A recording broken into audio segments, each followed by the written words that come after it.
Hello everyone, welcome back to the channel. आज से हम स्टार्ट कर रहे हैं क्लास 12th केमिस्ट्री सॉल्यूशन, तो जिसका फर्स्ट चैप्टर है सॉल्यूशन। अब तक आपके सिलेबस में जो फर्स्ट चैप्टर होता था वो होता था सॉलिड स्टेट, पर 2024 से वो चैप्टर डिलीटेड है, तो फर्स्ट चैप्टर सॉल्यूशन है, जिसके एग्जांपल फर्स्ट से हम स्टार्ट कर रहे हैं, जिसमें है calculate the mole fraction of ethylene glycol, जिसका हमारे पास फार्मूला भी क्वेश्चन में गिवन था। In a solution containing 20% of C2H6O2 by mass. अब इसमें क्या करना है, first of all mole fraction निकालना है, तो हमें पता होना चाहिए कि मोल फ्रैक्शन हम निकालते कैसे हैं या फिर उसका फार्मूला होता क्या है। फाइन, तो मोल फ्रैक्शन का फार्मूला होता है, जैसे हमें किसी भी कंपाउंड के मोल फ्रैक्शन निकालना हो तो हम क्या करेंगे, number of mole of that compound sum divide by sum of mole of all the compound present in the solution. For example कोई भी कंपाउंड ए है, मुझे उसका मोल फ्रैक्शन निकालना है, तो ऊपर मैं लिखूँगी number of mole of compound A divide by, नीचे लिखूँगी मैं टोटल नंबर ऑफ मोल जितने भी उस सॉल्यूशन में प्रेजेंट होंगे सभी कंपोनेंट्स के। अब हम आते हैं, इसका मतलब क्या है कि यहाँ पे हमें 20% लिख के गिवन है। इसका मतलब होता है कि अगर आपके पास 100 ग्राम सॉल्यूशन है तो उसमें से 20 ग्राम इथाइलिन ग्लाइकोल का हो जाएगा।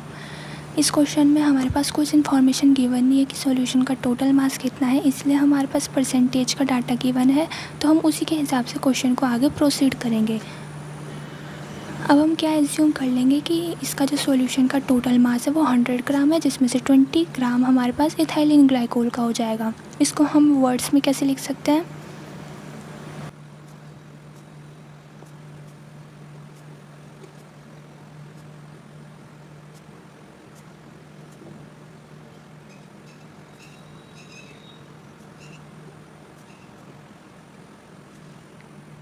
अब यहाँ पे जो ध्यान रखने वाली बात है वो ये है कि अगर हमारे पास टोटल सॉल्यूशन 100 ग्राम है, 20 ग्राम उसमें से इथाइलिन ग्लाइकोल हो जाएगा, तो बचा हुआ 80 ग्राम क्या होगा, वो होगा वाटर। क्यों?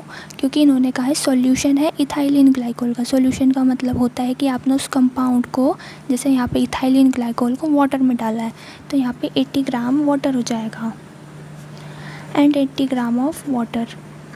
इसकी हमें नीड पड़ेगी, इसलिए हम ये सब लिख रहे हैं अभी से।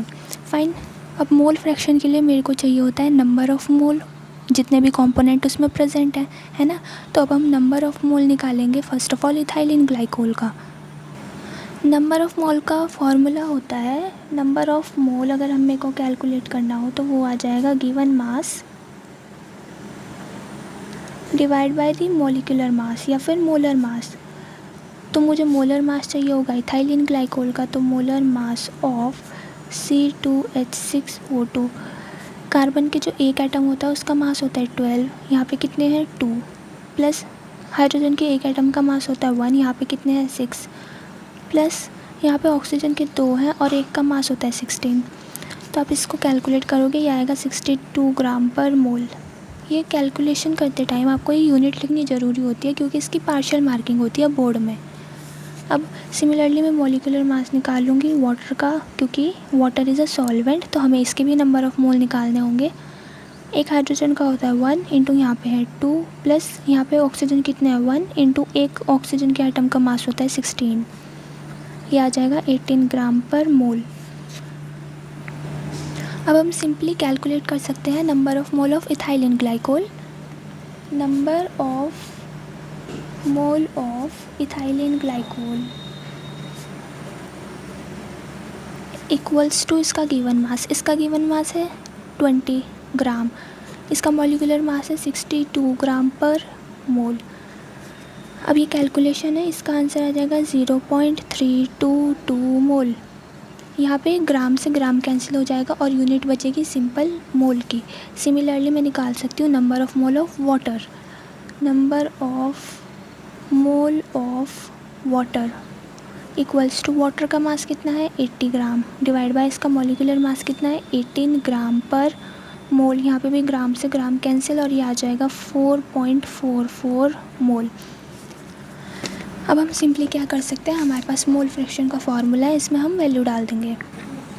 अब जब मुझे मोल फ्रैक्शन निकालना है इथाइलिन ग्लाइकोल का, तो व्हाट आई विल पुट कि ऊपर मैं नंबर ऑफ़ मोल डालूँगी इथाइलिन ग्लाइकोल के, जो कितने हैं 0.322 डिवाइड में डालेंगे हम टोटल नंबर ऑफ़ मोल जितने भी होंगे टोटल, ये इथाइलिन ग्लाइकोल के, ये वाटर के हो जाएंगे।